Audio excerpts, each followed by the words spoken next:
Aujourd'hui, explorons ensemble une exceptionnelle force conquérante comme jamais le monde n'en a connu. Chinggis Khan et sa horde mongole. En un peu moins de 70 ans, Chinggis Khan et ses fils fondèrent le plus grand empire de l'histoire de l'humanité. Tentons de découvrir comment l'armée de Chinggis Khan a pu imposer sa domination sur un si vaste territoire, lequel finalement devint le grand empire des Khan.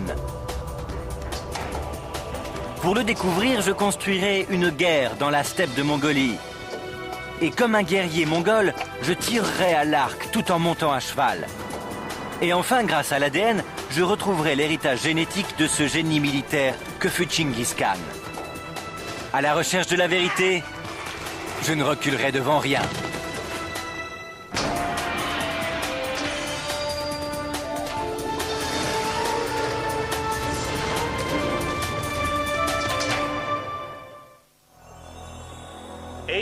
Il y a 8 siècles, la grande steppe d'Asie centrale assista à la naissance d'un des empires les plus grands que le monde ait connu. Bonjour, je suis Josh Bernstein. Je voyage aujourd'hui en Mongolie afin d'y découvrir l'histoire et l'héritage de la horde mongole et de son célèbre chef, Chinggis Khan. Située dans les steppes de l'Asie centrale, la Mongolie est une petite nation de 2,5 millions d'habitants. Durant la plus grande partie du XXe siècle, la Mongolie était un État satellite de l'Empire soviétique. Toute initiative de redécouverte du passé national, notamment de Chinggis Khan, y était découragée de manière systématique. Mais la Mongolie est devenue depuis un État indépendant. Et lorsque l'on déambule dans les rues de Oulan-Bator, la capitale, on peut aisément se rendre compte du respect que ce personnage inspire. Partout, on peut voir le nom et l'image de Chinggis Khan. Que ce soit sur les immeubles, sur les bouteilles de bière ou sur les billets de banque. On l'a même peint sur le flanc d'une montagne. Pour nous, les gens de l'Ouest, la terreur inspirée par Chinggis Khan et sa horde est légendaire. Au XIIIe siècle, ils déferlèrent hors de la Mongolie et s'abattirent sur le monde civilisé. Ils massacrèrent partout, sans aucune discrimination. Ils violèrent, ils pillèrent. On disait aussi qu'ils étaient des barbares, qui plus est complètement illettrés, sans art et sans agriculture. L'image que nous avons d'eux est celle de sauvages. Pour savoir ce qui se cache réellement derrière ces légendes, discutons avec un spécialiste de l'histoire mongole, Chris Atwood. Rencontrons-le sur le nez même de Chinggis Khan. Chris ? Salut Josh, ravi de te rencontrer. C'est un bel endroit pour discuter. On est sur la figure de... Dis-moi, on doit dire Genghis ou Chinggis Khan? C'est Chinggis Khan. Au XVIIIe siècle, lorsque les érudits français ont commencé à l'étudier à travers les textes perses, ils déchiffrèrent mal son nom et de Chinggis Khan, on passa à Genghis Khan. Plus tard, les gens prirent l'habitude de l'appeler Genghis ou Gengis Khan, mais c'est une erreur. Donc pas Genghis. Non, Chinggis. Très bien, donc qui était Chinggis Khan? Il fut le bâtisseur du plus grand empire de l'histoire. Il y a eu beaucoup d'empires depuis 800 ans. En termes de taille, rien n'égala jamais l'empire mongol. L'empire romain, à son âge d'or, était 4 fois moindre que l'empire mongol. Quant à celui d'Alexandre le Grand, bien qu'immense, il ne faisait que la moitié de sa superficie. C'était un empire absolument gigantesque. Et il ne fut bâti qu'en 70 ans. L'empire mongol s'étendait de l'océan Pacifique jusqu'à la mer Noire, incluant une grande partie de l'actuelle Russie et la Chine. Un empire de 14 millions de kilomètres carrés, le plus grand jamais bâti d'un seul tenant.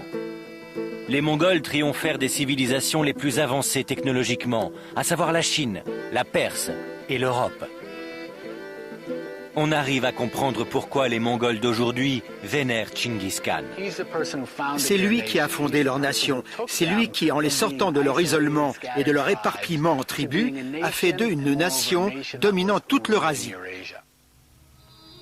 Chinggis Khan est bien davantage un titre qu'un nom. Cela signifie chef universel. À sa naissance, en 1162, il reçut pour prénom Temujin. À cette époque, 5 tribus dominaient la steppe, avec chacune à sa tête un khan. Elles coexistaient dans l'anarchie la plus totale. Les implacables luttes de pouvoir entre les khans entraînaient des alliances toujours fluctuantes, le tout dans une atmosphère de violence perpétuelle.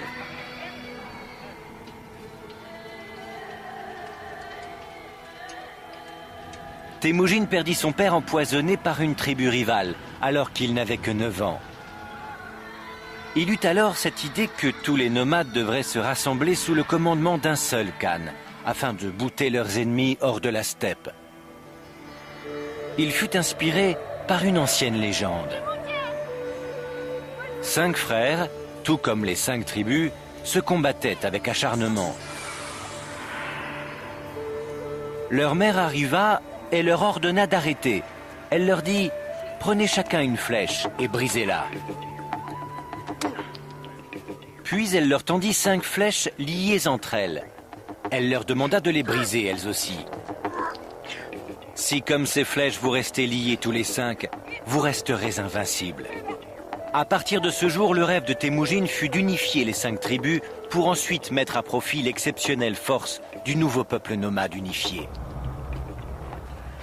Ce que Chinggis Khan et ses armées réalisèrent est assez stupéfiant. Mais qu'avait-il de si particulier chez ces anciens Mongols pour qu'ils écrasent littéralement tous leurs ennemis?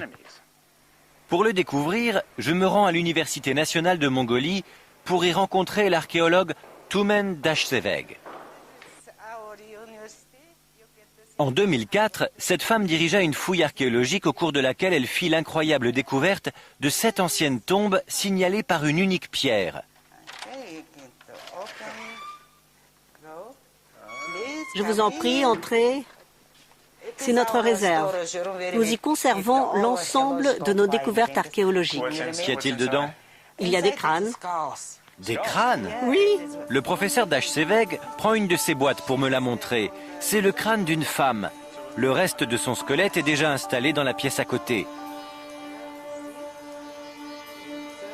C'est un spécimen assez rare de squelette humain datant de la période médiévale. Les nomades abandonnaient la plupart de leurs morts aux animaux. Seules les élites avaient une sépulture.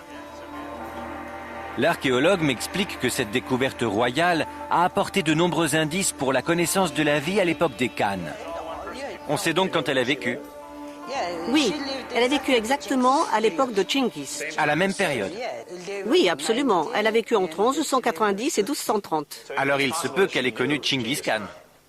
Peut-être. C'est fascinant. On peut le supposer, en effet. Le professeur me montre quelques-uns des trésors retrouvés dans la sépulture de cette femme. Une armure plaquée en or et une bague à l'effigie du faucon. Regardez, il y a un tout petit faucon, vous voyez? En effet, le faucon était un symbole de la tribu de Chinggis. Le faucon était l'emblème de Chinggis.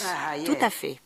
Cette bague pourrait signifier que la femme était une proche de Chinggis. Nous ne le saurons jamais. Il est possible aussi qu'elle ait été l'une de ses épouses. Il en aurait eu 36. Mais le faucon n'était pas le seul animal à accompagner la royauté mongole dans l'autre monde. Il y avait d'autres choses? Elle fut aussi inhumée avec un cheval. Un squelette de cheval aussi? Elle était sur le cheval? Non, non, à côté d'elle. À côté? Enterrée juste à côté d'elle. D'accord, juste à côté d'elle. Vous avez le cheval ici? Oui. Et voici donc le crâne du cheval. Mais le cheval était entier avec elle? Tous les deux enterrés ensemble? Oui, le cheval était entier, pas seulement la tête. Est-ce que c'était une pratique courante? D'être enterré avec son cheval? Oui. Nous avons fouillé 7 sépultures et avec les 7 squelettes humains, nous avons trouvé 7 squelettes de chevaux. Chaque personne avec son cheval. C'est cela. Est-ce que vous pensez qu'ils étaient enterrés avec leurs objets précieux? Oui. Donc avec de l'or? Mais avec des chevaux, cela signifie qu'ils vénéraient énormément leur monture. Si les anciens dignitaires mongols se faisaient inhumer avec leurs chevaux, cela voulait dire que cet animal était considéré avec un immense respect. C'est vrai qu'ils allaient au combat avec leurs chevaux, tout comme Napoléon.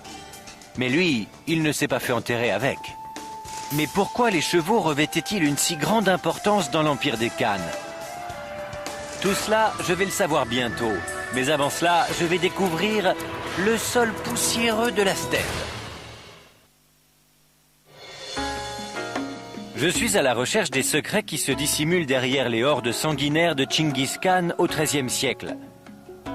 J'ai appris que les membres royaux des Khans étaient inhumés avec leur monture.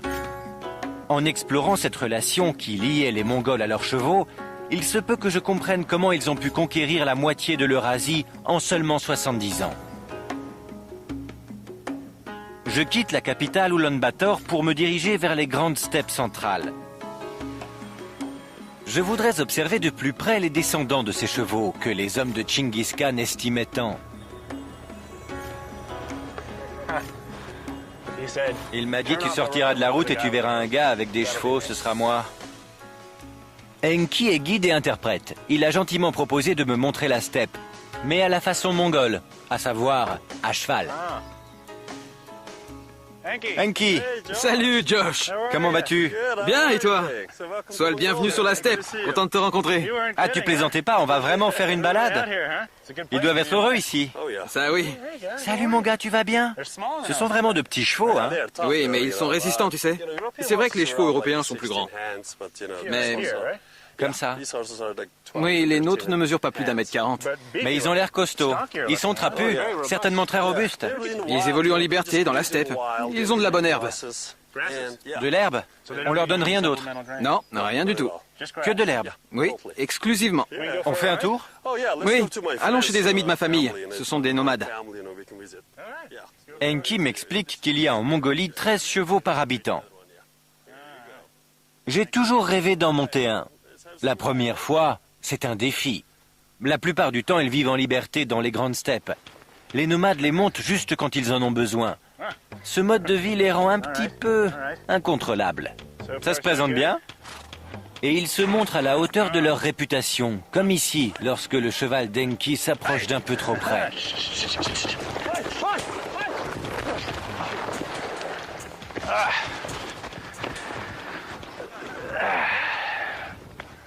Vous avez tout vu, bien sûr. En fait, j'ai pas très bien compris ce qui s'est passé, mais il m'a semblé me faire éjecter. Je crois bien qu'il n'était pas content. Mais vous savez, ce qui reste à faire lorsqu'on s'est fait éjecter d'un cheval, c'est d'y retourner. Allez mon ami, deuxième essai. On retente le coup. Désormais, tout mon respect pour les chevaux mongols et pour les cavaliers qui les montent. Nous voici donc partis à la rencontre des amis nomades d'Enki. Apparemment, ce n'est pas très loin d'ici. Et franchement, pour tout vous dire, il pourrait bien vivre à des dizaines de kilomètres que j'en serais satisfait, même monté sur un cheval au tempérament de feu. Je n'ai jamais rien vu de pareil. Une vaste étendue herbeuse et une rivière qui s'étire lentement jusqu'aux collines, loin à l'horizon. C'est un paysage infini, et les Mongols savent en tirer parti. C'est étendu, tu peux aller où tu veux. Près de la moitié de la population mongole, plus d'1 million de personnes, vit dans ce qu'on appelle des guerres. Nous les connaissons plus généralement sous le nom de yourtes. Nous sommes attendus. Vêtus de leurs costumes de cérémonie, les amis de Enki nous accueillent devant leur guerre. Enki me présente Odgonjigi et son épouse Nergui. Ils se sont installés à cet endroit il y a environ 1 mois. Ils resteront jusqu'au premier froid. Après les présentations d'usage, ils me montrent comment est construite une guerre. Ils en installent une rien que pour toi. C'est très gentil. Aucun autre abri ne possède autant de grâce, de beauté, de confort et de mobilité qu'une guerre. Les 2 poteaux au centre n'ont pas de réelle nécessité structurelle, mais ils possèdent en revanche une importance symbolique. Une voie pour les esprits reliant la terre et le ciel.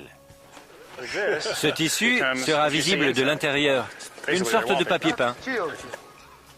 Puis on installe l'isolation. Elle provient de la laine des moutons qu'ils élèvent. Elle a été peignée, nettoyée et enfin battue pour la transformer en feutre. Et si on avait dû pratiquer comme on le faisait à l'époque de Tchinguis? Il est probable qu'à l'époque, ils ne disposaient pas du feutre qu'on utilise aujourd'hui. Sinon, pratiquement rien n'a changé depuis Tchinguis Khan. Ah, c'est chouette, N'est-ce pas? Traditionnellement, il faisait assez sombre dans une guerre. L'unique source de lumière étant l'orifice dans le toit. Il y avait aussi beaucoup de fumée à l'intérieur, car pour se chauffer, on utilisait un combustible trouvé sur place, les excréments d'animaux. La structure des guerres n'a pas changé jusqu'à aujourd'hui, mis à part quelques améliorations au niveau du confort. C'est somptueux. Tout le monde dort ici? Oui, toute la famille dort ici. Le père, la mère et les enfants. Il y a l'électricité? Oui, ils ont installé des panneaux solaires. Selon la tradition mongole, on offre toujours à boire et à manger à ses visiteurs. C'est un peu notre bière locale. C'est du lait de jument. De jument? Oui. De cheval? Oui, Du lait de jument. exactement.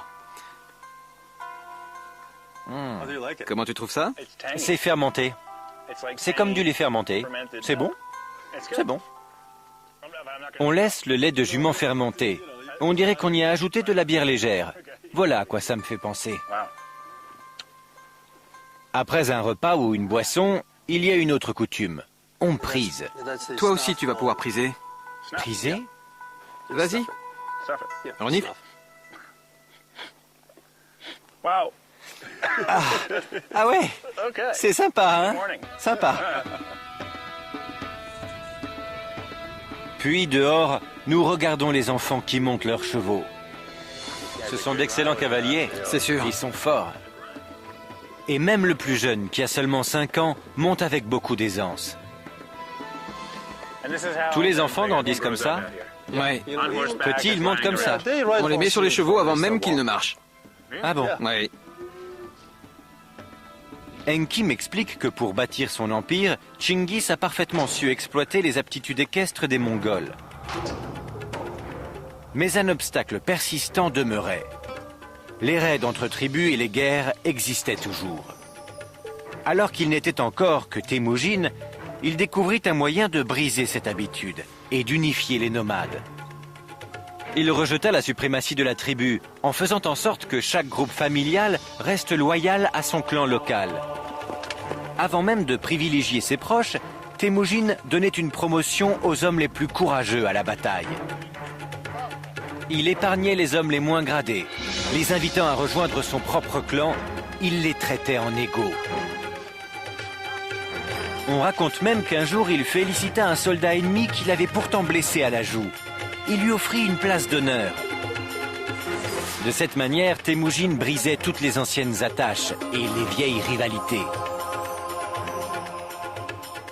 Il n'hésitait jamais à éliminer les familles qui s'opposaient radicalement à lui.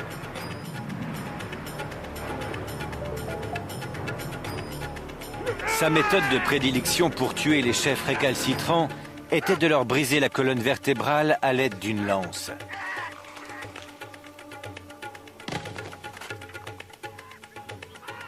En 1206, Temujin restait invincible sur la steppe. Il fut proclamé publiquement Tchinguis Khan, chef de tous les nomades. Dès ce jour, les 5 tribus unifiées prirent le nom du clan des Khan, les Mongols. Avec désormais une seule tribu, un pouvoir unique était né. Son territoire avait déjà la taille de l'Europe de l'Ouest. Mais il allait s'étendre davantage. En regroupant tous leurs hommes sous une unique bannière, les habitants des steppes commencèrent à s'intéresser aux plus riches civilisations au-delà de leurs frontières. Dans la plupart de mes voyages pour découvrir le passé, j'ai dû explorer les sous-sols. Mais ici, en Mongolie, tous les indices se trouvent à la surface. Les nomades mongols d'aujourd'hui poursuivent leur tradition. Mes hôtes préparent un plat traditionnel, une viande cuite grâce à des pierres brûlantes. Les nomades ne se nourrissent pratiquement que de viande et de laitage fournis par leur élevage. Ils ne cultivent pas la terre. À l'époque de Tchinguis Khan, ce régime exclusivement protéinique plaçait les Mongols relativement en marge par rapport à leurs voisins. Les civilisations agraires qui entouraient la Mongolie nourrissaient des populations largement plus importantes grâce aux cultures céréalières. À cette époque, le peuple mongol comptait 2 millions d'hommes et de femmes. Comment leur petite armée a-t-elle bien pu conquérir un territoire de 100 millions d'habitants? Merci à toi. J'aurais aimé rester davantage, mais désormais je dispose de nouveaux éléments concernant Tchinguis Khan. Je dois poursuivre mes recherches. Dans un instant, j'affronterai quelques-uns des meilleurs archers de toute la Mongolie.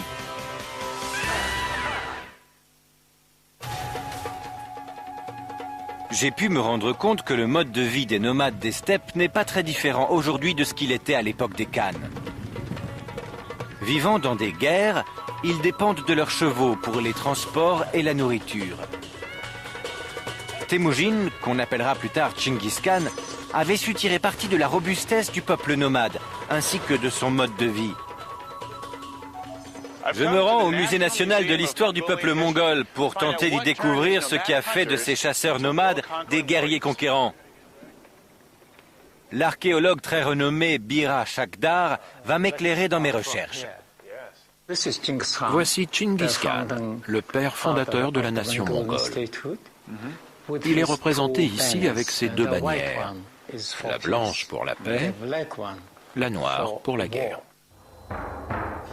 Le professeur Shakdar m'explique que dans la tradition chamanique mongole, les bannières contenaient le destin des guerriers, ainsi que leur âme après la mort.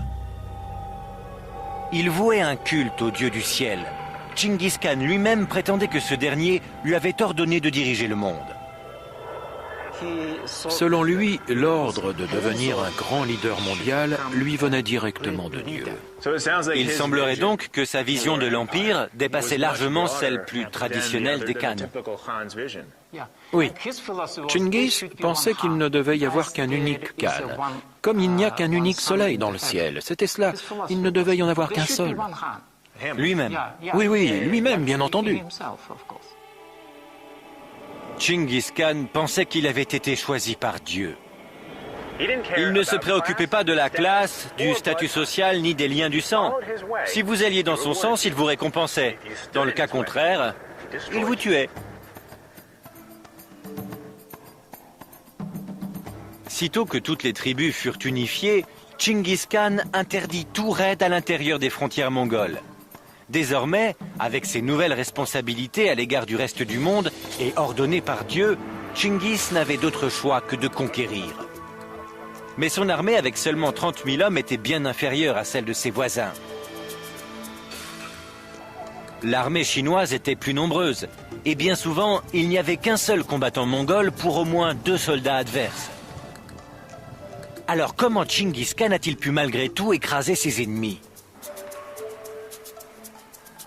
Afin de répondre à cette question, je retrouve le professeur Chris Atwood à Ulaanbaatar. La toute première réponse se trouve en fait dans le choix des armes. Nous voici chez Bokmot qui fabrique des arcs et des flèches selon une tradition qui s'est toujours maintenue depuis des centaines d'années. Ils sont nombreux à pratiquer cet artisanat ?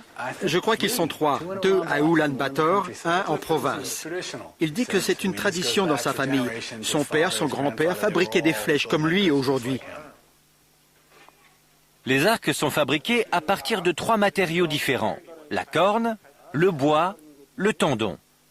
Cela leur confère tout à la fois force et flexibilité. Puis ils sont recouverts d'écorce de bouleau.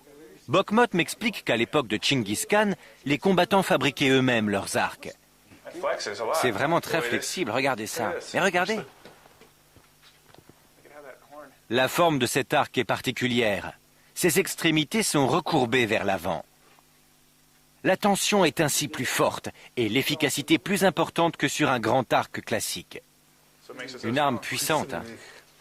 Il va falloir l'essayer maintenant. Nous nous rendons en dehors de la ville où le tir à l'arc est pratiqué comme un sport à part entière. Chinggis Khan avait l'habitude de promouvoir au mérite. Alors je me demande si moi aussi j'aurais été promu. L'historien Peter Marsh se propose de m'aider dans ma préparation en vue d'intégrer la horde mongole. Mais avant de tirer à cheval, je vais m'entraîner à terre pour me faire la main. Josh, je te présente Ganbatar, l'un de nos meilleurs archers en Mongolie. Très intéressé par mon arc, Ganbatar demande à l'essayer.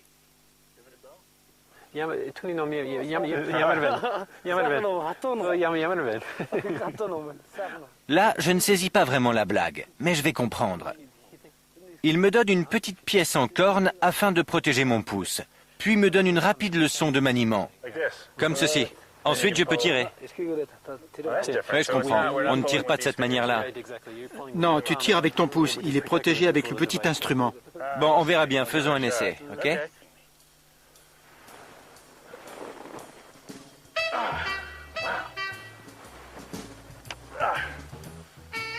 Je crois que c'est honorable, mais entre l'effort à fournir avec le pouce et la tension de l'arc, ce n'est pas facile.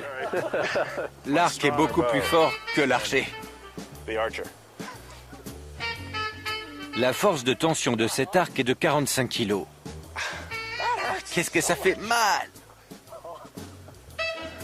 Ça, c'est quand la corde frappe les doigts.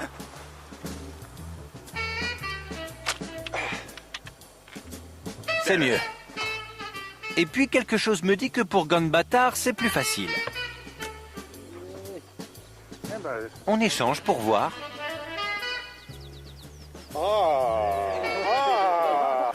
Je vais tirer avec celui-ci, d'accord? Je le garde. Je vais chercher les flèches et je reviens.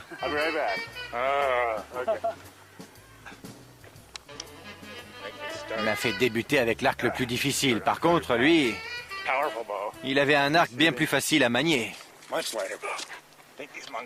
Je crois bien que mes amis mongols aiment se moquer de moi.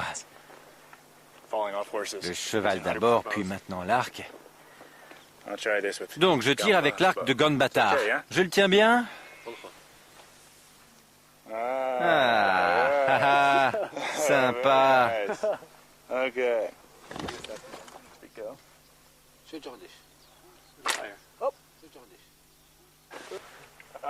Ça n'a plus rien à voir maintenant. Je préfère nettement. Les guerriers mongols pouvaient atteindre une cible jusqu'à 320 mètres de distance, soit 90 mètres de plus que leurs ennemis avec leurs arcs droits.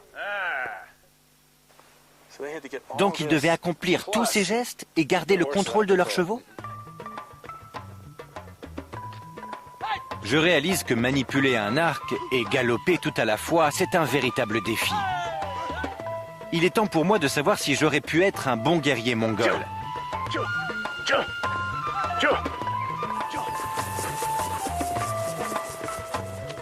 Et ce n'est pas facile. Lancés au grand galop, ils pouvaient se tenir debout sur leurs étriers, tout en visant dans n'importe quelle direction.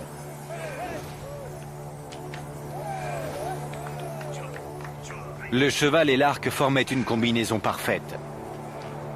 Mais le succès des Mongols ne tenait pas seulement à cela. En Asie, depuis plus de 1000 ans, des cavaliers tiraient à l'arc. Mais ce qu'ils n'avaient pas, c'était le génie militaire de Tchinguis.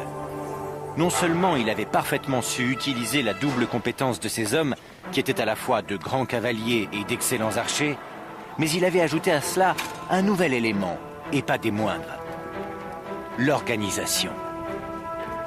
Tchinguis Khan inventa une nouvelle hiérarchie pour son armée. Les guerriers étaient regroupés en unités de 10 hommes, puis de 100, puis de 1000, et enfin de 10 000. Toute l'armée était montée, ce qui était unique dans l'ancien monde. De plus, chaque cavalier avait 2 ou 3 chevaux. Cela leur permettait une mobilité extraordinaire, sur et en dehors du champ de bataille. Ainsi, ils pouvaient parcourir plus de 100 km par jour, là où n'importe quelle autre armée n'en parcourait péniblement que 20. Tchinguis Khan avait su exploiter les qualités du cheval. Leurs voisins pouvaient bien les qualifier de barbares. Mais sur le champ de bataille, Tchinguis Khan et son armée mongole avaient des centaines d'années d'avance. Pour preuve, le sang versé par leurs voisins les plus proches. L'empire chinois de Jin, au sud, fut le premier à tomber. En 1206, les Mongols conquirent plus d'1 300 000 km². Ils menèrent des opérations de destruction dans toutes les campagnes et obligèrent les villes à capituler. En 1221 commença la guerre contre l'Empire perse, qui aurait fait, selon certaines sources, plus de 6 millions de morts. Une des techniques favorites des Mongols était la retraite feinte, forçant les troupes adverses à la poursuite, parfois pendant plusieurs jours. Ensuite, il s'agissait simplement de se retourner. Ils ne perdirent jamais une bataille. Si une ville lui résistait, l'armée mongole la détruisait, et elle tuait tous ses habitants. C'est ainsi que les Mongols gagnèrent leur réputation de barbares. Les enfants de Tchinguis suivirent les traces meurtrières de leur père. Ils élargirent l'empire depuis l'océan Pacifique à l'est jusqu'à la mer Noire à l'ouest. 100 millions de personnes se retrouvèrent ainsi sous domination mongole. C'est difficile à imaginer quand on regarde les images qu'offre la Mongolie d'aujourd'hui. Certes, en superficie, ce fut le plus grand empire du monde. Aujourd'hui, on se demande, mais qu'en reste-t-il? Pour le découvrir, je quitte Ulaanbaatar et je me dirige vers la première capitale de la Mongolie, Karakorum. À suivre, l'ancienne capitale de Tchinguis Khan, puis la preuve qu'il ne fut pas du tout un barbare. Je voyage en Mongolie pour découvrir comment, au XIIIe siècle de notre ère, les hordes mongoles créèrent l'empire le plus vaste qui ait jamais existé au monde. J'ai découvert que parmi tout ce qui faisait le succès de l'armée mongole, il y avait l'extraordinaire talent de cavalier de ces soldats, combiné à leur grande agilité à l'arc. Il faut ajouter bien sûr le génie militaire de leur chef, Tchinguis Khan. Je me dirige maintenant vers Karakorum, la capitale de l'Empire, pour savoir comment ces soi-disant barbares régnèrent sur 100 millions de personnes. Aujourd'hui, la ville n'est plus qu'un site archéologique situé à environ 370 km au sud-ouest de Ulaanbaatar. On dit encore que les Mongols n'avaient en réalité aucune velléité de créer un empire. Ce qu'ils voulaient avant tout, c'est pouvoir vivre leur vie de nomades et, à l'occasion, piller les peuples sédentaires. Mais ils réussirent tellement bien et écrasèrent tant de rivaux qu'ils durent finalement se doter de leur propre centre administratif.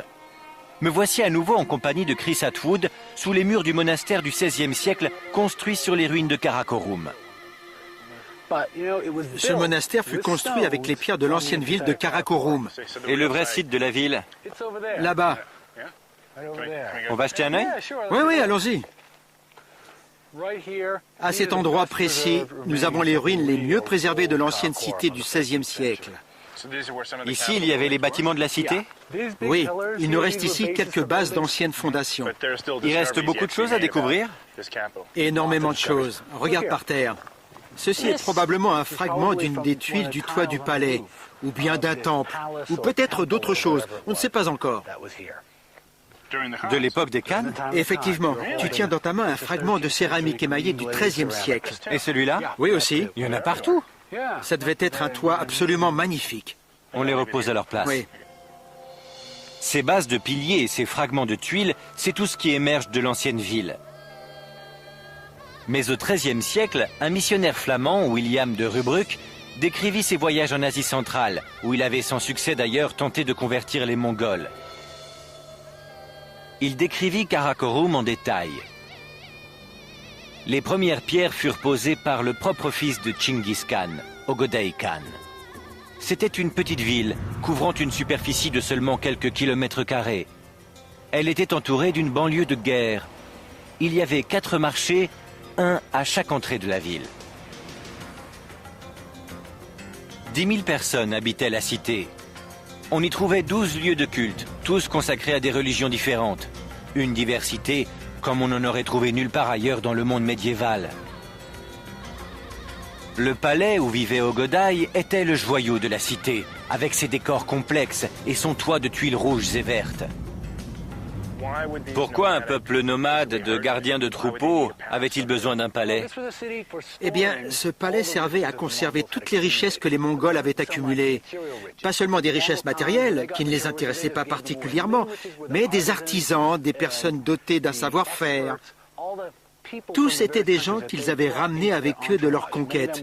Des Chinois, des Perses, des Européens, des Russes. Des gens qui travaillaient pour l'Empire et les princes mongols, mais qui ne pouvaient vivre sur la steppe, car ce n'était pas leur mode de vie. Tchinguis lui-même, lorsqu'il venait en visite, résidait dans une guerre à l'extérieur de la ville. Au fur et à mesure que son empire grandissait, Tchinguis montra à quel point il n'était pas seulement un guerrier brillant, mais surtout un administrateur innovant et un homme d'État. Tchinguis Khan a fait se rejoindre l'Est et l'Ouest. Il a mêlé ces civilisations du Moyen-Orient et les a obligées à apprendre les unes des autres. On avait un échange permanent d'idées et de techniques. Les Chinois échangeaient avec les Perses et les Perses avec les Européens. Très juste. Tu as entendu parler de Copernic ? Les cartes du ciel sur lesquelles il a travaillé avaient été établies sous le patronage des Mongols. Il ne s'intéressait pas aux querelles consistant à savoir qui avait établi les meilleures cartes du ciel. Il voulait être les meilleurs en tout. Donc, ils demandèrent aux astronomes de tout l'Empire de tracer les meilleures cartes du ciel. Il y avait donc une sorte de brassage culturel de tout l'Empire. C'est cela, un mélange des cultures au beau milieu de la steppe. Tchingis Khan avait créé son empire en semant la mort et la destruction. Puis il créa ensuite une culture du mélange radicalement nouvelle. Il fut l'architecte des premiers échanges entre l'Europe et la Chine. Puis il encouragea une incroyable augmentation des transactions commerciales à travers l'Empire. Il garantit notamment la sécurité des convois de chameaux. Il fut l'inventeur du premier Pony Express. Il inventa même l'idée d'immunité diplomatique. Enfin, il interdit la torture. Alors Tchingis Khan, était-il un barbare ? Et qu'advint-il finalement de ce chef? Chris m'explique que lorsqu'il mourut, il fut enterré sans cérémonie, dans un endroit tenu secret. Des chroniqueurs mongols évoquent simplement sa mort, sans plus de détails sur le lieu de son inhumation. Des voyageurs racontent que Tchingis Khan fut enterré, mais que ceux qui le mirent en terre furent tués. Eux-mêmes auraient été exécutés par la suite. On aurait fait piétiner la terre par des chevaux, pour qu'aucune trace ne reste visible, pour que le secret soit à jamais conservé. Quant à la ville de Karakorum, elle n'exista que durant 50 ans. Après la mort de Tchingis Khan en 1227, l'Empire commença à se fracturer. En 1274, son petit-fils Kublai Khan déplaça la capitale en Chine et créa Beijing. Karakorum, la cité de la steppe, perdit sa fonction et tomba dans l'oubli pour toujours. On dit que l'histoire est écrite par les gagnants. Mais dans le cas qui nous intéresse aujourd'hui, elle fut écrite par les victimes. Pour les Perses, les Chinois et les Européens, Tchingis Khan et ses hordes furent avant tout des meurtriers sanguinaires. C'est bien encore l'image qu'on conserve d'eux aujourd'hui. Mais pas en Mongolie. 800 ans après que Tchingis Khan eut unifié les tribus de la steppe, le bref empire mongol du Moyen-Âge reste un sujet de fierté. Dans un instant, je vais tenter de découvrir si, grâce au test ADN, l'héritage de Tchingis Khan est toujours vivant.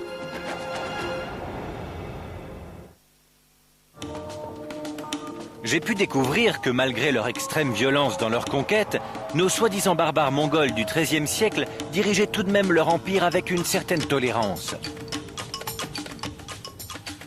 800 ans plus tard, la Mongolie est un pays tranquille. Cependant, l'impact de Tchingis Khan est toujours perceptible dans toute l'Eurasie. Donc il n'est pas étonnant de découvrir que les Mongols sont fiers de leur histoire. Et nulle part ailleurs, cela n'est plus visible que dans la capitale. Tout le monde s'y est rassemblé aujourd'hui pour célébrer les 800 ans de la nation mongole fondée par Tchingis Khan.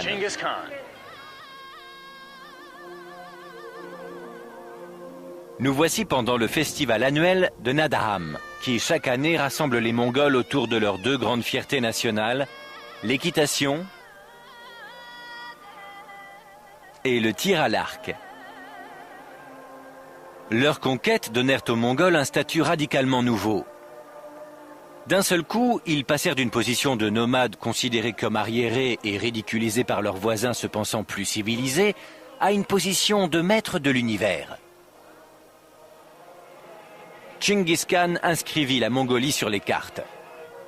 Aujourd'hui, il est toujours vénéré en tant que père fondateur et visionnaire. L'esprit de Tchingis Khan est bien vivant dans le cœur des Mongols. Mais aujourd'hui, les généticiens reconnaissent que son héritage pourrait bien aussi se retrouver dans leur sang. Je suis ici à l'Académie mongole des sciences, où je dois rencontrer des chercheurs en génétique. Ces savants traquent les gènes de Tchingis Khan. Le docteur Dashniam Boombain et son équipe ont prélevé l'ADN de quelques 3 millions d'hommes asiatiques. Vous avez effectué des prélèvements très loin, en fait dans toute l'Asie? Oui, nous avons seulement étudié les chromosomes Y. Les chromosomes Y? Oui, c'est le chromosome mâle. Que des prélèvements masculins. Oui. J'ai appris que le chromosome Y n'évolue pas, c'est cela? De père en fils, c'est le même. Les chromosomes Y se transmettent par filiation directement, sans aucune mutation. Le chromosome Y détermine le sexe de la personne. Là où les femmes ont 2 chromosomes X, les hommes ont un chromosome X et un chromosome Y. Dans la mesure où un fils a donc le même chromosome Y que son père, alors les scientifiques sont en mesure d'isoler ce chromosome et de suivre sa trace à travers les générations mâles. Il n'en faut pas davantage comme échantillon pour travailler sur l'ADN. Le prélèvement est mis dans un flacon, puis il est envoyé au laboratoire, où les chercheurs effectueront les analyses pour déterminer la séquence ADN.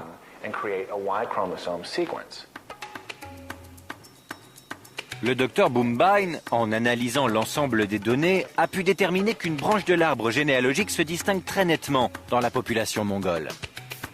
D'après ses calculs, c'est le même chromosome qu'un homme qui a vécu au XIIIe siècle.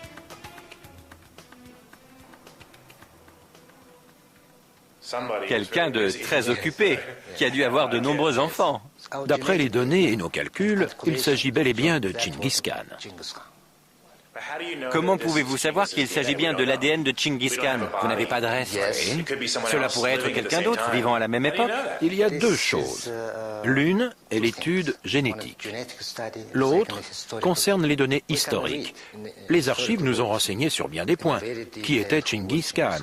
Combien de fils il a eu, de petits-fils? Combien de femmes il a connues? Au final, les données historiques confirment parfaitement les données génétiques. Donc, alors qu'il était en train de conquérir un empire, il en concevait un second.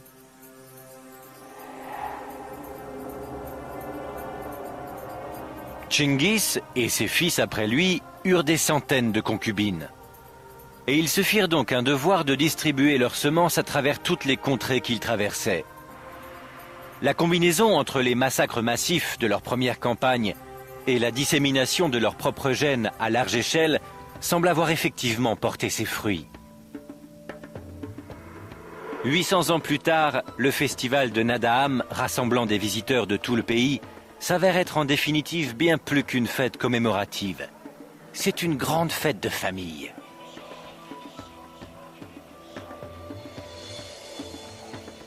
Installé ici, je me demande combien de personnes autour de moi sont des lointains cousins de Genghis Khan. Parmi cette énorme foule où je me trouve aujourd'hui, la plupart des gens sont nés dans le pays. Y en a-t-il qui sont des descendants directs de Genghis Khan? De nombreuses personnes ici ont donné leur ADN pour le savoir, moi y compris. J'ai mes résultats. Chacune de ces paires de nombres est une composante du gène humain. Genghis et moi avons les 2 mêmes premières paires.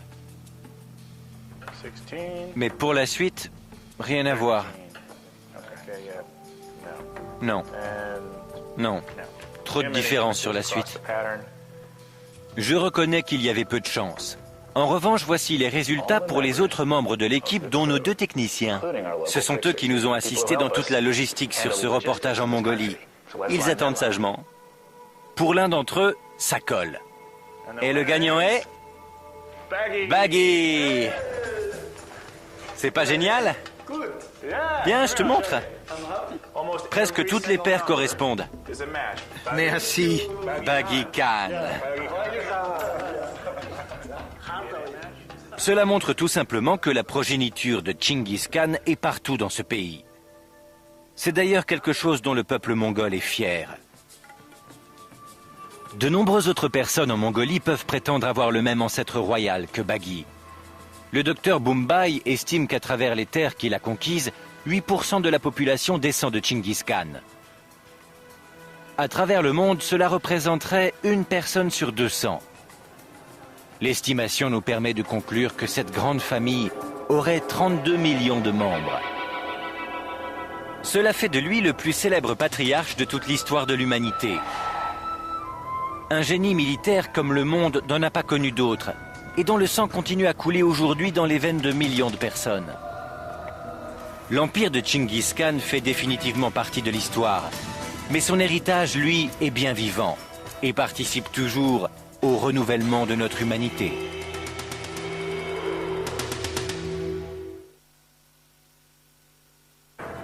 mais il allait s'étendre davantage. En regroupant tous leurs hommes sous une unique bannière, les habitants des steppes commencèrent à s'intéresser aux plus riches civilisations au-delà de leurs frontières. Dans la plupart de mes voyages pour découvrir le passé, j'ai dû explorer les sous-sols. Mais ici, en Mongolie, tous les indices se trouvent à la surface. Les nomades mongols d'aujourd'hui poursuivent leur tradition. Mes hôtes préparent un plat traditionnel, une viande cuite grâce à des pierres brûlantes. Les nomades ne se nourrissent pratiquement que de viande et de laitage fournis par leur élevage. Ils ne cultivent pas la terre. À l'époque de Tchingiz Khan, ce régime exclusivement protéinique plaçait les Mongols relativement en marge par rapport à leurs voisins.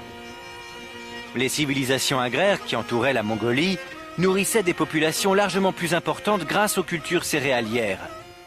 À cette époque, le peuple mongol comptait 2 millions d'hommes et de femmes.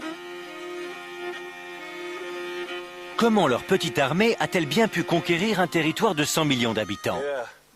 Merci à toi. J'aurais aimé rester davantage, mais désormais je dispose de nouveaux éléments concernant Tchingiz Khan. Je dois poursuivre mes recherches. Dans un instant, j'affronterai quelques-uns des meilleurs archers de toute la Mongolie.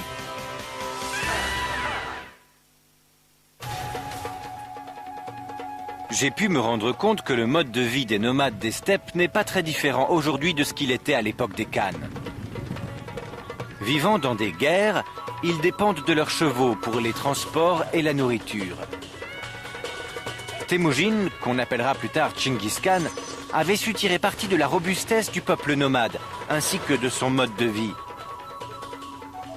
Je me rends au Musée national de l'histoire du peuple mongol pour tenter d'y découvrir ce qui a fait de ces chasseurs nomades des guerriers conquérants. L'archéologue très renommé Bira Shakdar va m'éclairer dans mes recherches. Voici Tchingiz Khan, le père fondateur de la nation mongole.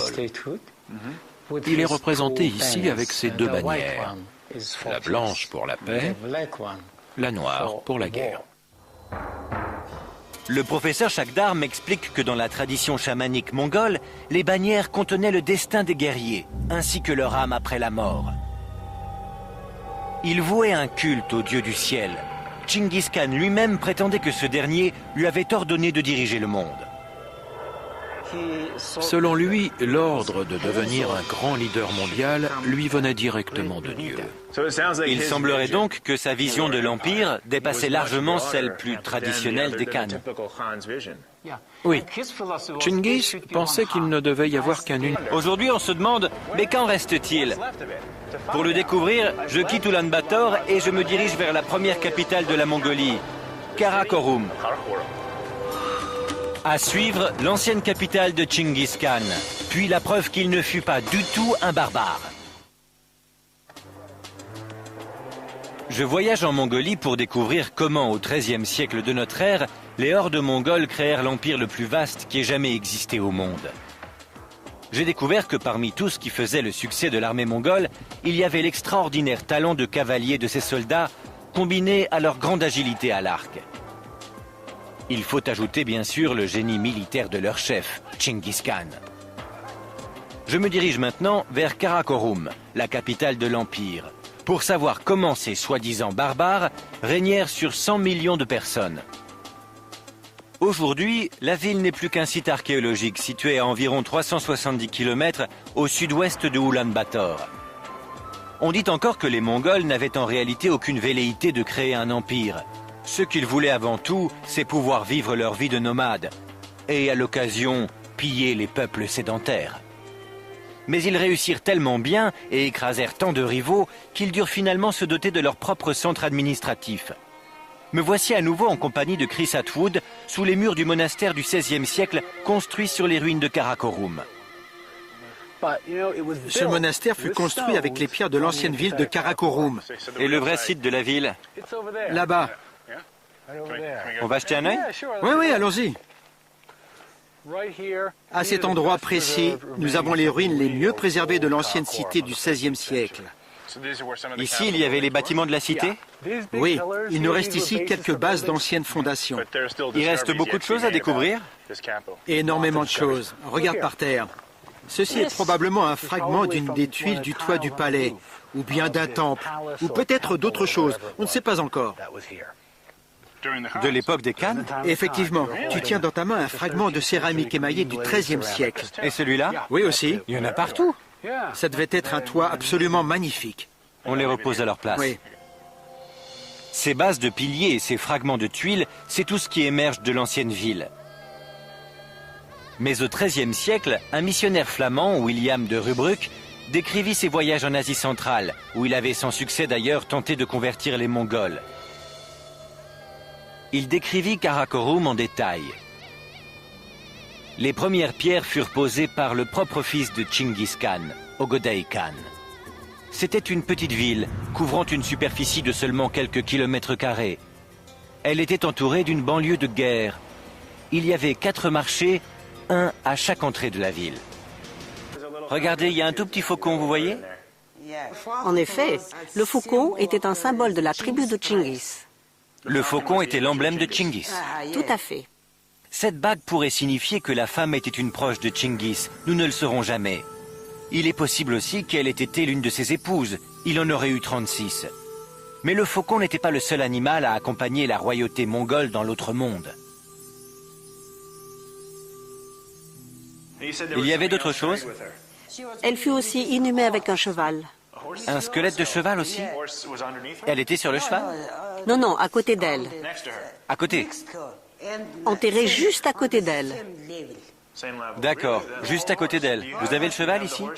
Oui. Et voici donc le crâne du cheval. Mais le cheval était entier avec elle? Tous les deux enterrés ensemble? Oui, le cheval était entier, pas seulement la tête. Est-ce que c'était une pratique courante? D'être enterré avec son cheval? Oui. Nous avons fouillé 7 sépultures et avec les 7 squelettes humains, nous avons trouvé 7 squelettes de chevaux. Chaque personne avec son cheval. C'est cela. Est-ce que vous pensez qu'ils étaient enterrés avec leurs objets précieux? Oui. Donc avec de l'or?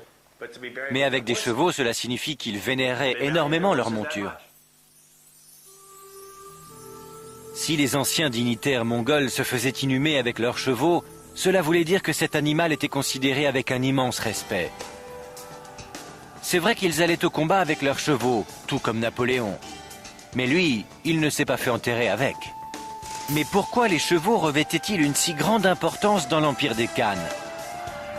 Tout cela, je vais le savoir bientôt. Mais avant cela, je vais découvrir le sol poussiéreux de la steppe. Je suis à la recherche des secrets qui se dissimulent derrière les hordes sanguinaires de Chinggis Khan au XIIIe siècle. J'ai appris que les membres royaux des Khan étaient inhumés avec leur monture. En explorant cette relation qui liait les Mongols à leurs chevaux, il se peut que je comprenne comment ils ont pu conquérir la moitié de l'Eurasie en seulement 70 ans. Je quitte la capitale Ulaanbaatar pour me diriger vers les grandes steppes centrales. Je voudrais observer de plus près les descendants de ces chevaux que les hommes de Chinggis Khan estimaient tant. Il m'a dit tu sortiras de la route et tu verras un gars avec des chevaux, ce sera moi. Enki est guide et interprète. Il a gentiment proposé de me montrer la steppe, mais à la façon mongole, à savoir à cheval. Enki, Salut Josh. comment vas-tu? Bien et toi? Sois le bienvenu sur la steppe, content de te rencontrer. Ah, tu plaisantais pas, on va vraiment... Par contre, lui, il avait un arc bien plus facile à manier. Je crois bien que mes amis mongols aiment se moquer de moi. Le cheval d'abord, puis maintenant l'arc.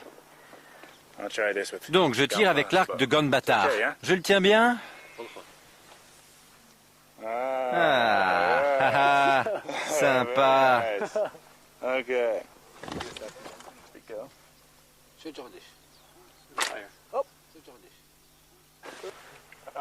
Ça n'a plus rien à voir maintenant.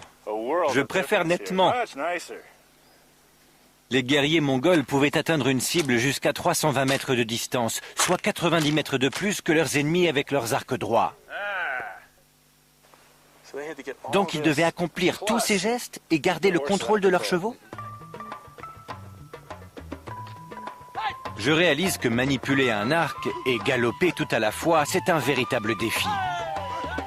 Il est temps pour moi de savoir si j'aurais pu être un bon guerrier mongol.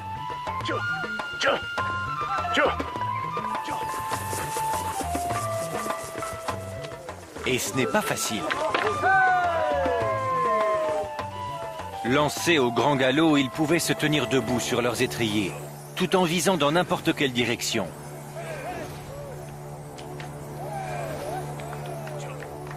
Le cheval et l'arc formaient une combinaison parfaite. Mais le succès des Mongols ne tenait pas seulement à cela. En Asie, depuis plus de 1000 ans, des cavaliers tiraient à l'arc. Mais ce qu'ils n'avaient pas, c'était le génie militaire de Tchinguis. Non seulement il avait parfaitement su utiliser la double compétence de ces hommes, qui étaient à la fois de grands cavaliers et d'excellents archers, mais il avait ajouté à cela un nouvel élément, et pas des moindres: l'organisation. Tchinguis Khan inventa une nouvelle hiérarchie pour son armée. Les guerriers étaient regroupés en unités de 10 hommes, puis de 100, puis de 1000, et enfin de 10 000. Toute l'armée était montée, ce qui était unique dans l'ancien monde. De plus, chaque cavalier avait 2 ou 3 chevaux. Cela leur permettait une mobilité extraordinaire, sur et en dehors du champ de bataille. Ainsi, ils pouvaient parcourir plus de 100 km par jour, là où n'importe quelle autre armée n'en parcourait péniblement que 20. Tchinguis Khan avait su exploiter les qualités du cheval. Leurs voisins pouvaient bien les qualifier de barbares. Mais sur le champ de bataille, Tchinguis Khan et son armée mongole avaient des centaines d'années d'avance. Pour preuve, le sang versé par leurs voisins les plus proches. L'empire chinois de Jin, au sud, fut le premier à tomber. En 1206, les Mongols conquirent plus d'1 300 000 km². L'exceptionnelle force conquérante comme jamais le monde n'en a connu. Tchinguis Khan et sa horde mongole. En un peu moins de 70 ans, Tchinguis Khan et ses fils fondèrent le plus grand empire de l'histoire de l'humanité. Tentons de découvrir comment l'armée de Tchinguis Khan a pu imposer sa domination sur un si vaste territoire, lequel finalement devint le grand empire des Khan. Pour le découvrir, je construirai une guerre dans la steppe de Mongolie. Et comme un guerrier mongol, je tirerai à l'arc tout en montant à cheval. Et enfin, grâce à l'ADN, je retrouverai l'héritage génétique de ce génie militaire que fut Tchinguis Khan. À la recherche de la vérité, je ne reculerai devant rien.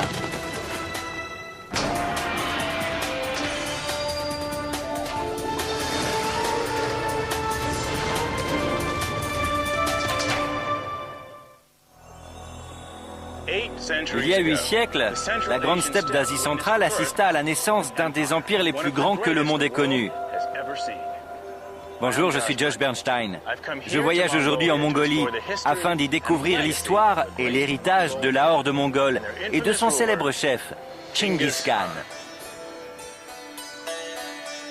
Située dans les steppes de l'Asie centrale, la Mongolie est une petite nation de 2,5 millions d'habitants.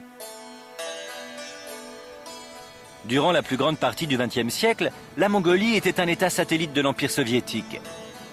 Toute initiative de redécouverte du passé national, notamment de Tchinguis Khan, y était découragée de manière systématique. Mais la Mongolie est devenue depuis un État indépendant. Et lorsque l'on déambule dans les rues de Oulan-Bator, la capitale, on peut aisément se rendre compte du respect que ce personnage inspire. Partout, on peut voir le nom et l'image de Tchinguis Khan. Que ce soit sur les immeubles, sur les bouteilles de bière ou sur les billets de banque. On l'a même peint sur le flanc d'une montagne.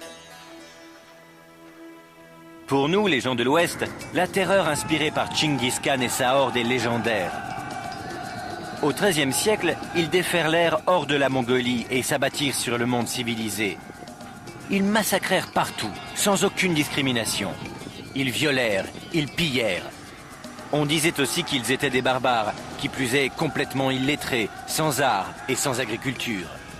L'image que nous avons d'eux est celle de sauvages. Pour savoir ce qui se cache réellement derrière ces légendes, discutons avec un spécialiste de l'histoire mongole, Chris Atwood. Rencontrons-le sur le nez même de Tchinguis Khan. Chris ? Salut Josh, ravi de te rencontrer. C'est un bel endroit pour discuter. On est sur la figure de... Dis-moi, on doit dire Genghis ou Chinggis Khan? C'est Chinggis Khan. Au XVIIIe siècle, Me présente Odgonjigi et son épouse Nergui. Ils se sont installés à cet endroit il y a environ un mois. Ils resteront jusqu'au premier froid. Après les présentations d'usage, ils me montrent comment est construite une guerre. Ils en installent une rien que pour toi. C'est très gentil. Aucun autre abri ne possède autant de grâce, de beauté, de confort et de mobilité qu'une guerre. Les deux poteaux au centre n'ont pas de réelle nécessité structurelle, mais ils possèdent en revanche une importance symbolique. Une voie pour les esprits reliant la terre et le ciel. Ce tissu sera visible de l'intérieur, une sorte de papier peint. Puis on installe l'isolation. Elle provient de la laine des moutons qu'ils élèvent. Elle a été peignée, nettoyée et enfin battue pour la transformer en feutre. Et si on avait dû pratiquer comme on le faisait à l'époque de Chinggis? Il est probable qu'à l'époque, ils ne disposaient pas du feutre qu'on utilise aujourd'hui. Sinon, pratiquement rien n'a changé depuis Chinggis Khan. Ah, c'est chouette, N'est-ce pas? Traditionnellement, il faisait assez sombre dans une guerre. L'unique source de lumière étant l'orifice dans le toit. Il y avait aussi beaucoup de fumée à l'intérieur, car pour se chauffer, on utilisait un combustible trouvé sur place, les excréments d'animaux. La structure des guerres n'a pas changé jusqu'à aujourd'hui, mis à part quelques améliorations au niveau du confort. C'est somptueux.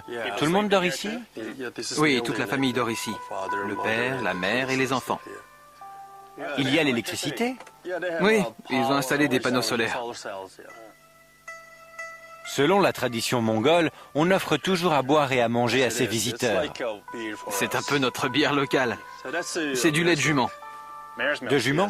Oui. De cheval? Oui, Du lait de jument. exactement. Comment tu trouves ça? C'est fermenté. C'est comme du lait fermenté. C'est bon? C'est bon. On laisse le lait de jument fermenter. On dirait qu'on y a ajouté de la bière légère. Voilà à quoi ça me fait penser. Après un repas ou une boisson, il y a une autre coutume. On prise. Toi aussi, tu vas pouvoir priser. Priser? Vas-y, on y va. Ah ouais? C'est sympa, hein? Sympa. Puis dehors, nous regardons les enfants qui montent leurs chevaux. Ce sont d'excellents cavaliers. C'est sûr. Ils sont forts. Et même le plus jeune, qui a seulement 5 ans, monte avec beaucoup d'aisance. Tous les enfants grandissent comme ça? énormément de choses. Regarde par terre. Ceci est probablement un fragment d'une des tuiles du toit du palais, ou bien d'un temple, ou peut-être d'autres choses. On ne sait pas encore. De l'époque des Khan? Effectivement, tu tiens dans ta main un fragment de céramique émaillée du XIIIe siècle. Et celui-là? Oui aussi. Il y en a partout. Ça devait être un toit absolument magnifique. On les repose à leur place. Oui. Ces bases de piliers et ces fragments de tuiles, c'est tout ce qui émerge de l'ancienne ville.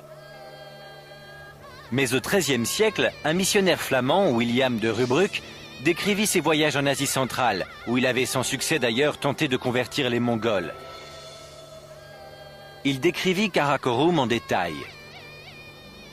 Les premières pierres furent posées par le propre fils de Chinggis Khan, Ögedei Khan. C'était une petite ville, couvrant une superficie de seulement quelques kilomètres carrés. Elle était entourée d'une banlieue de guerre. Il y avait 4 marchés, un à chaque entrée de la ville. 10 000 personnes habitaient la cité. On y trouvait 12 lieux de culte, tous consacrés à des religions différentes. Une diversité comme on n'en aurait trouvé nulle part ailleurs dans le monde médiéval. Le palais où vivait Ögedei était le joyau de la cité, avec ses décors complexes et son toit de tuiles rouges et vertes.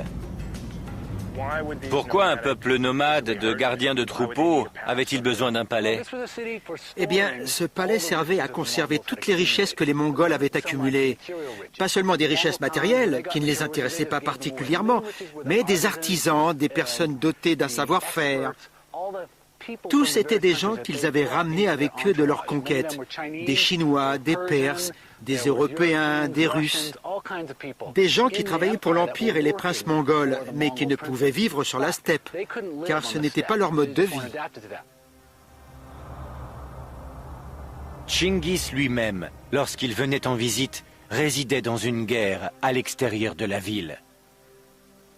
Au fur et à mesure que son empire grandissait, Tchinguis montra à quel point il n'était pas seulement un guerrier brillant, mais surtout un administrateur innovant et un homme d'État. Tchinguis Khan a fait se rejoindre l'Est et l'Ouest. Il a mêlé ces civilisations du Moyen-Orient et les a obligées à apprendre les unes des autres. On avait un échange permanent d'idées et de techniques. Les Chinois échangeaient avec les Perses et les Perses avec les Européens. Très juste. Tu as entendu parler de Copernic ? Les cartes du ciel sur lesquelles il a travaillé avaient été établies sous le patronage des Mongols. Il ne s'intéressait pas aux querelles consistant à savoir qui avait établi les meilleures cartes du ciel. Il voulait être les meilleurs en tout. Donc, ils demandèrent aux astronomes de tout l'Empire de tracer les meilleures cartes du ciel. Il y avait donc une sorte de brassage stupéfiant. Mais qu'avait-il de si particulier chez ces anciens Mongols pour qu'ils écrasent littéralement tous leurs ennemis ? Pour le découvrir, je me rends à l'Université nationale de Mongolie pour y rencontrer l'archéologue Tumen Dashseveg. En 2004, cette femme dirigea une fouille archéologique au cours de laquelle elle fit l'incroyable découverte de 7 anciennes tombes signalées par une unique pierre. Je vous en prie, entrez. C'est notre réserve. Nous y conservons l'ensemble de nos découvertes archéologiques. Qu'y a-t-il dedans? Il y a des crânes. Des crânes? Oui. Le professeur Dashseveg prend une de ces boîtes pour me la montrer. C'est le crâne d'une femme. Le reste de son squelette est déjà installé dans la pièce à côté. C'est un spécimen assez rare de squelette humain datant de la période médiévale. Les nomades abandonnaient la plupart de leurs morts aux animaux. Seules les élites avaient une sépulture. L'archéologue m'explique que cette découverte royale a apporté de nombreux indices pour la connaissance de la vie à l'époque des Khan. On sait donc quand elle a vécu. Oui, elle a vécu exactement à l'époque de Tchinguis. À la même période. Oui, absolument. Elle a vécu entre 1190 et 1230. Alors il se peut qu'elle ait connu Tchinguis Khan. Peut-être. C'est fascinant. On peut le supposer, en effet. Le professeur me montre quelques-uns des trésors retrouvés dans la sépulture de cette femme. Une armure plaquée en or et une bague à l'effigie du faucon. Regardez, il y a un tout petit faucon, vous voyez? En effet, le faucon était un symbole de la tribu de Tchinguis. Le faucon était l'emblème de Tchinguis. Tout à fait. Cette bague pourrait signifier que la femme était une proche de Tchinguis. Nous ne le saurons jamais. Il est possible aussi qu'elle ait été l'une de ses épouses. Il en aurait eu 36. Mais le faucon n'était pas le seul animal à accompagner la royauté mongole dans l'autre monde. Il y avait d'autres choses? Elle fut aussi inhumée avec un cheval. Un squelette de cheval aussi? Elle était sur le cheval? Non, non, à côté d'elle. À côté? Enterrée juste à côté d'elle. D'accord, juste à côté d'elle. Vous avez le cheval ici? Oui. Et voici donc le crâne du cheval. Mais le cheval était entier avec elle? Tous les deux enterrés ensemble? Oui, le cheval était entier, pas seulement la tête. Est-ce que c'était une pratique courante? D'être enterré avec son cheval? Oui. Nous avons fouillé 7 sépultures et avec les 7 squelettes humains, nous avons trouvé 7 squelettes de chevaux. Chaque personne avec son cheval. C'est cela. Est-ce que vous pensez tous les deux enterrés ensemble? Oui, le cheval était entier, pas seulement la tête. Est-ce que c'était une pratique courante? D'être enterré avec son cheval? Oui. Nous avons fouillé 7 sépultures et avec les 7 squelettes humains, nous avons trouvé 7 squelettes de chevaux. Chaque personne avec son cheval. C'est cela. Est-ce que vous pensez qu'ils étaient enterrés avec leurs objets précieux? Oui. Donc avec de l'or? Mais avec des chevaux, cela signifie qu'ils vénéraient énormément leur monture. Si les anciens dignitaires mongols se faisaient inhumer avec leurs chevaux, cela voulait dire que cet animal était considéré avec un immense respect. C'est vrai qu'ils allaient au combat avec leurs chevaux, tout comme Napoléon. Mais lui, il ne s'est pas fait enterrer avec. Mais pourquoi les chevaux revêtaient-ils une si grande importance dans l'Empire des Khan? Tout cela, je vais le savoir bientôt. Mais avant cela, je vais découvrir le sol poussiéreux de la steppe. Je suis à la recherche des secrets qui se dissimulent derrière les hordes sanguinaires de Tchinguiz Khan au XIIIe siècle. J'ai appris que les membres royaux des Khan étaient inhumés avec leurs montures. En explorant cette relation qui liait les Mongols à leurs chevaux, il se peut que je comprenne comment ils ont pu conquérir la moitié de l'Eurasie en seulement 70 ans. Je quitte la capitale Oulan-Bator pour me diriger vers les grandes steppes centrales. Je voudrais observer de plus près les descendants de ces chevaux que les hommes de Tchinguiz Khan estimaient tant. Il m'a dit: tu sortiras de la route et tu verras un gars avec des chevaux, ce sera moi. Enki est guide et interprète. Il a gentiment proposé de me montrer la steppe, mais à la façon mongole, à savoir à cheval. Enki, Salut Josh. comment vas-tu? Bien, et toi? Sois le bienvenu sur la steppe, content de te rencontrer. Ah, tu plaisantais pas, on va vraiment faire une balade? Ils doivent être heureux ici. Ça oui. Salut mon gars, tu vas bien? Ce sont vraiment de petits chevaux, hein? Oui, mais ils sont résistants, tu sais. C'est vrai que les chevaux européens sont plus grands. Mais, Comme ça. oui, les nôtres ne mesurent pas plus d'1m40. Mais ils ont l'air costauds. Ils sont trapus, certainement très robustes. Ils évoluent en liberté dans la steppe. Ils ont de la bonne herbe. De l'herbe? On leur donne rien d'autre? Non, rien du tout. Que de l'herbe? Oui, exclusivement. On fait un tour? Oui, allons chez des amis de ma famille. Ce sont des nomades. Enki m'explique qu'il y a en Mongolie 13 chevaux par habitant. J'ai toujours rêvé d'en monter un. La première fois, c'est un défi. La plupart du temps, ils vivent en liberté dans les grandes steppes. Les nomades les montent juste quand ils en ont besoin. Ce mode de vie les rend un petit peu à l'époque des Khan. Vivant dans des guerres, ils dépendent de leurs chevaux pour les transports et la nourriture. Temujin, qu'on appellera plus tard Tchinguiz Khan, avait su tirer parti de la robustesse du peuple nomade, ainsi que de son mode de vie. Je me rends au Musée national de l'histoire du peuple mongol pour tenter d'y découvrir ce qui a fait de ces chasseurs nomades des guerriers conquérants. L'archéologue très renommé Bira Shakdar va m'éclairer dans mes recherches. Voici Tchinguiz Khan, le père fondateur de la nation mongole. Il est représenté ici avec ses deux bannières, la blanche pour la paix, la noire pour la guerre. Le professeur Shakdar m'explique que dans la tradition chamanique mongole, les bannières contenaient le destin des guerriers, ainsi que leur âme après la mort. Il vouait un culte au dieu du ciel. Tchinguiz Khan lui-même prétendait que ce dernier lui avait ordonné de diriger le monde. Selon lui, l'ordre de devenir un grand leader mondial lui venait directement de Dieu. Il semblerait donc que sa vision de l'Empire dépassait largement celle plus traditionnelle des Khan. Oui, Tchinguiz pensait qu'il ne devait y avoir qu'un unique Khan. Comme il n'y a qu'un unique soleil dans le ciel, c'était cela, il ne devait y en avoir qu'un seul. Lui-même. Oui, lui-même, bien entendu. Tchinguiz Khan pensait qu'il avait été choisi par Dieu. Il ne se préoccupait pas de la classe, du statut social, ni des liens du sang. Si vous alliez dans son sens, il vous récompensait. Dans le cas contraire, il vous tuait. Sitôt que toutes les tribus furent unifiées, Tchinguiz Khan interdit tout raid à l'intérieur des frontières mongoles. Désormais, avec ses nouvelles responsabilités à l'égard du reste du monde et ordonné par Dieu, Tchinguiz n'avait d'autre choix que de conquérir. Mais son armée, avec seulement 30 000 hommes, était bien inférieure à celle de ses voisins. L'armée chinoise était plus nombreuse, et bien souvent, il n'y avait qu'un seul combattant mongol pour au moins 2 soldats adverses.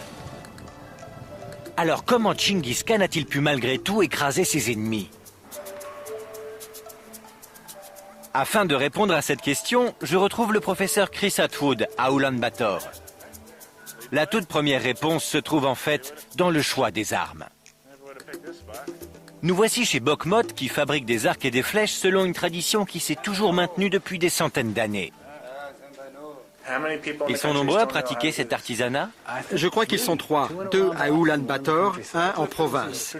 Il dit que c'est une tradition dans sa famille. Son père, son grand-père fabriquaient des flèches